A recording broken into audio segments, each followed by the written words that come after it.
Halo, jadi kesempatan kali ini Ibu akan ngejelasin tentang pelaku ekonomi yang mana yang dalam masuk ke materi kelas 10 IPS tentang kegiatan ekonomi dan juga di materi kelas 8 sebenarnya. Nah, kalau kalian berpikir, ah, ngapain sih ngebahas pelaku ekonomi? Sebenarnya kalian sendiri adalah salah satu pelaku ekonomi. Kalau kalian melakukan kegiatan ekonomi seperti mengkonsumsi atau memberi sesuatu dan kalian jual misal, itu artinya kalian adalah pelaku ekonomi. Oke, so ini adalah salah satu materi yang penting yang kamu harus tahu antara pelaku-pelaku ekonomi itu apakah saling berkaitan atau hubungannya gimana. Kalian harus cari tahu. So kita akan bahas. Nah sebelum bahas berarti bagian saya screen dulu PPT-nya. Wait a moment.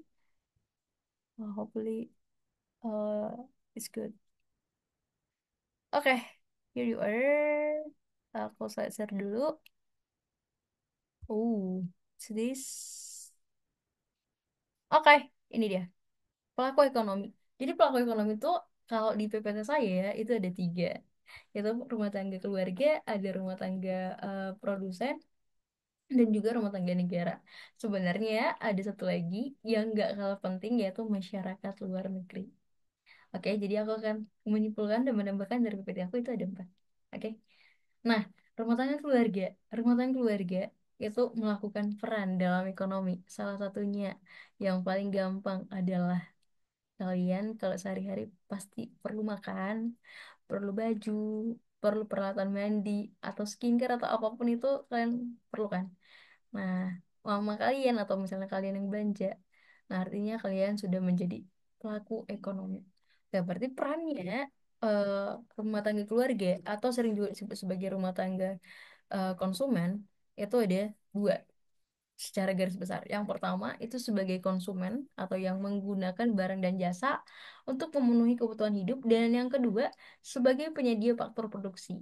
Jadi misalnya orang tua kalian kan misalnya kerja entah di perusahaan atau di pabrik, nah berarti dia melakukan eh, berarti orang tua kalian di sana itu sudah ada sebagai penyedia faktor produksi, yaitu sebagai tenaga kerja, atau ada orang tua kalian yang punya tanah disewain misal, atau ngasih modal ke perusahaan-perusahaan yang gede misalnya yang pakai saham nih ya. Nah itu berarti rumah tangga keluarga berperan sebagai penyedia faktor produksi diantaranya ada tenaga kerja, ada tanah, ada model, dan juga kewirausahaan kepada perusahaan. Nah contohnya tadi udah jelas ya, kalau kalian beli beras, listrik, dan segala macamnya itu adalah konsumen, atau seorang ayah kerja di perusahaan itu jatuhnya adalah sebagai penyedia faktor produksi. Nah, yang kedua, rumah tangga produsen atau perusahaan ada perannya. Yang pertama adalah menghasilkan barang dan jasa untuk memenuhi kebutuhan dari konsumen. Oke, yang kedua yaitu mengelola faktor produksi yang disediakan oleh rumah tangga keluarga.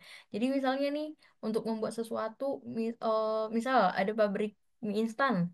Nah, untuk membuat mie instannya sendiri kan mereka pasti butuh bahan-bahan kan. Bahan-bahannya ini didapatkan dari rumah tangga keluarga. Nah, dan mereka si rumah tangga produsen akan mengelola itu tuh si bahan itu. Bahan itu masuk ke salah satu faktor produksi ya. Yang ketiga, pasti adalah membayar imbalan. Mau itu karena orang kerja, atau sewa, atau mungkin bunga, atau keuntungan. Nah, itu harus dilakukan oleh perusahaan. Oke, udah jelas ya contohnya. Kalau misalnya pabrik, pasti akan, misalnya pabrik instan itu ngadilin produk mie instan. Nah, dia akan ngelakukan hal-hal yang tadi beli, produknya atau menghasilkan barangnya yaitu mie instan, mengelolanya yang tadinya mungkin bahannya tepung itu dikelola, membayar imbalan kan pasti membayar tenaga kerjanya gitu, membayar pajak dan segala macamnya gitu ya.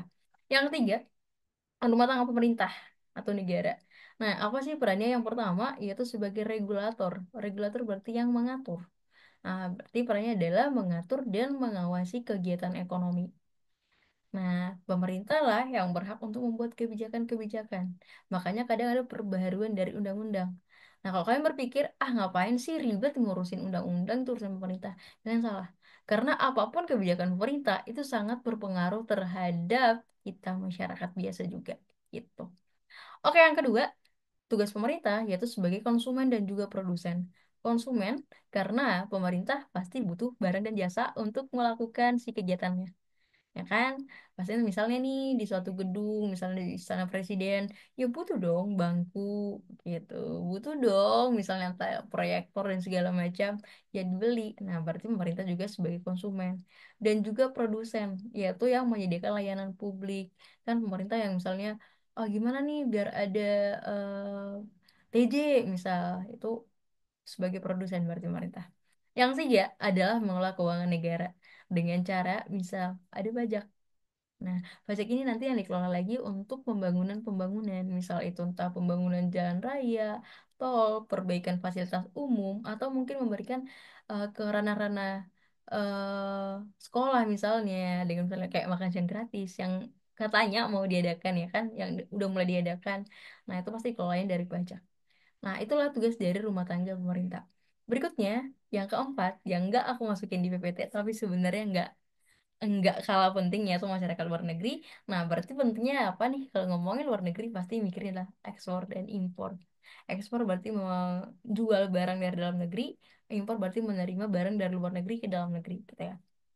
Oke, apa sih peran dari si masyarakat luar negeri? Yang pertama, yaitu sebagai konsumen. Masyarakat luar negeri yang mungkin sumber daya alamnya berbeda dengan masyarakat kita, kita langsung contohin ke Indonesia ya. Maka mereka membutuhkan itu. Maka mereka akan membeli dari Indonesia. Jadi di sana perannya sebagai konsumen.